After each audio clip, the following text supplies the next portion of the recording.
Actually speedran this game back in the day. Didn't have the official getting over it with Bennett Foddy, so this was basically the thing I had. Don't know why, but it's much quicker trying to do this than the original Bennett Foddy.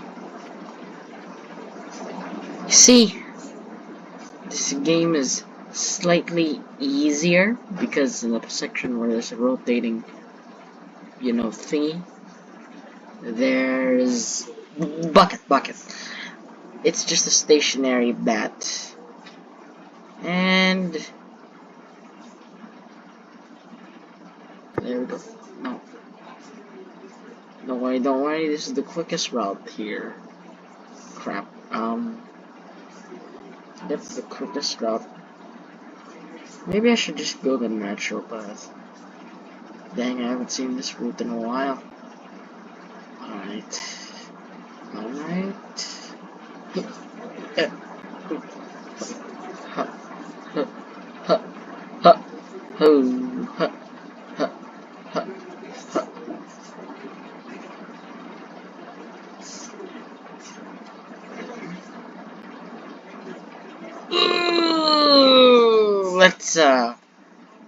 That's another one. Alright.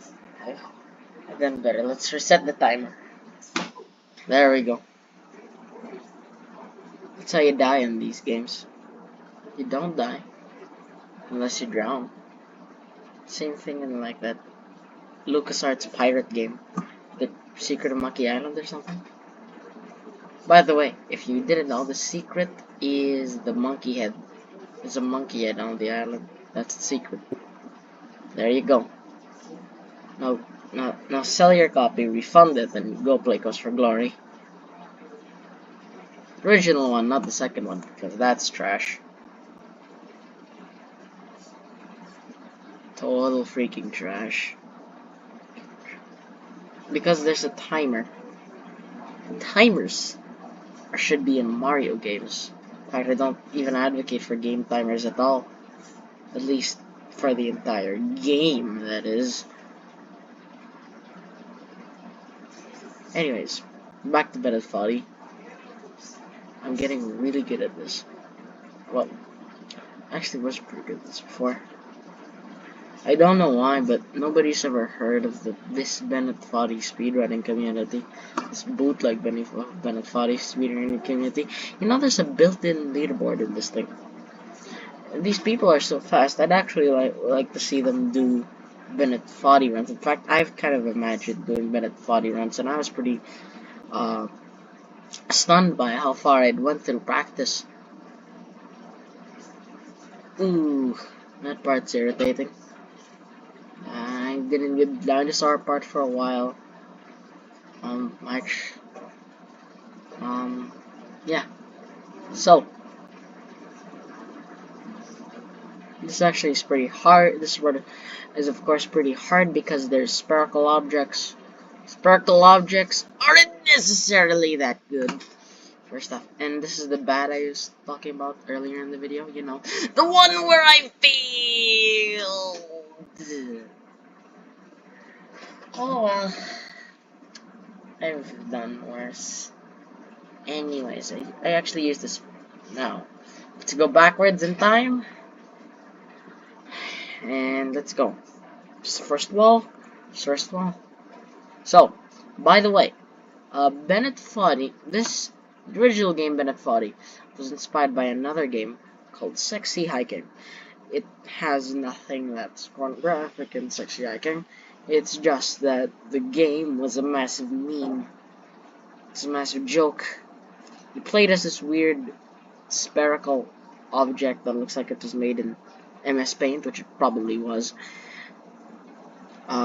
And he could walk, which you cannot do in these games. And Bennett Foddy, and this version of Bennett Foddy, the Crazy Games Drift Patch version of Bennett Foddy. And his hammer is like really small. And instead of like having like one seamless structure, it had levels. I once tried it out.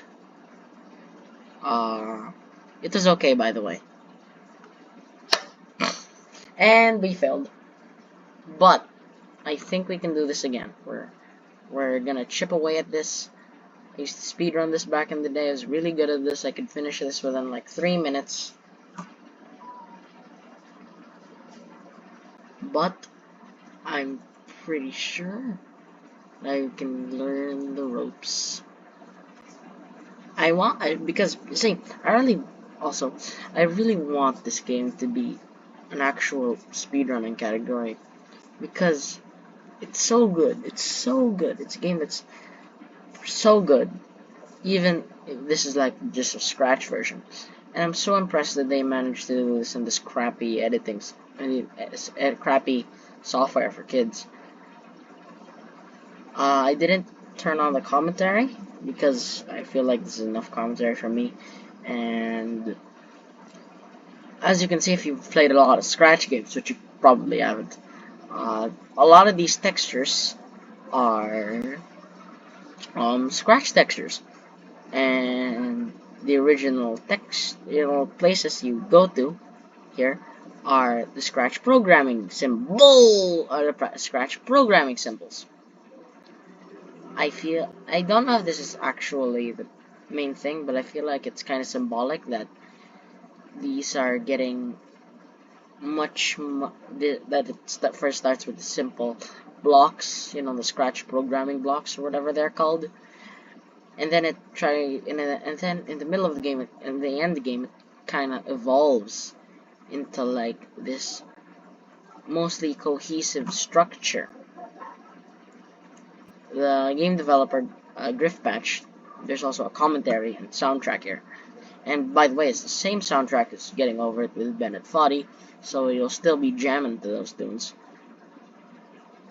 Is like this guy named Griffpatch, and he talks about all the difficulties working in Scratch, such as you can't even save your scripts, whatever that means. I'm not a programmer myself. In fact, I can't even make something in Unity. Kaboom. Dynamite, bro. This game doesn't have a particular 3D rendering software. He had some troubles with the hammer, and I'm basically summarizing this. This is the part where I lost most of the time when I started to get really good at speedrunning this game. Well, not exactly this part, but you'll see. You have to bounce off these asteroids, or tacos in this case. And usually you do is that you'd seamlessly do that, but it sometimes floats. You get a bad trajectory and you don't know where the next one is. And you see, that's the bad thing about it. And I got over it, so this is just a way of reliving the early parts of my childhood where I first discovered this. And so, let me see where I got in the leaderboards. And yeah, I don't think I can actually control this. So, goodbye, folks. Hello, and this is Laser Descartes finishing his video.